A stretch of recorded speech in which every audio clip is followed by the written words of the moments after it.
Merci beaucoup, Monsieur le Président.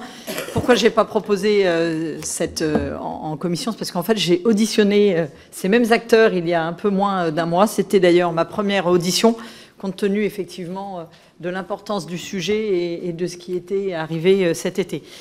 Donc je suis ravie de vous retrouver à nouveau ici.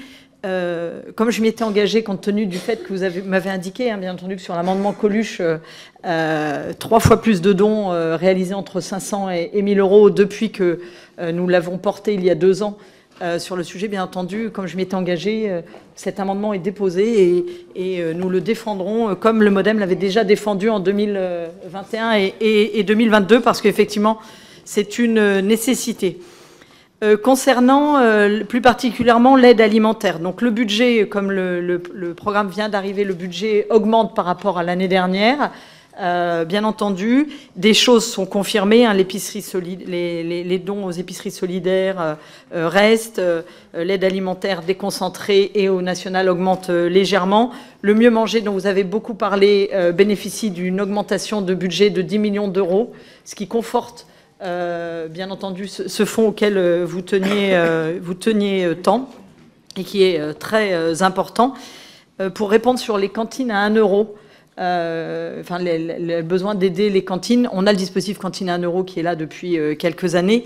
Il va bénéficier d'une rallonge budgétaire l'année prochaine puisque les objectifs sont de passer, de doubler quasiment le nombre d'élèves entre 2023 et 2025 sur les élèves accompagnés, mais également d'avoir une augmentation de la prise en charge de l'État. Aujourd'hui, on est à 3 euros par repas pris en charge par l'État quand la commune met le tarification sociale à 1 euro. Ça serait à 4 euros pour les communes et collectivités qui s'engagent dans le cadre de Egalim 2 à faire du local et du mieux manger. Donc ça répond en partie, monsieur, à votre demande sur ce sujet.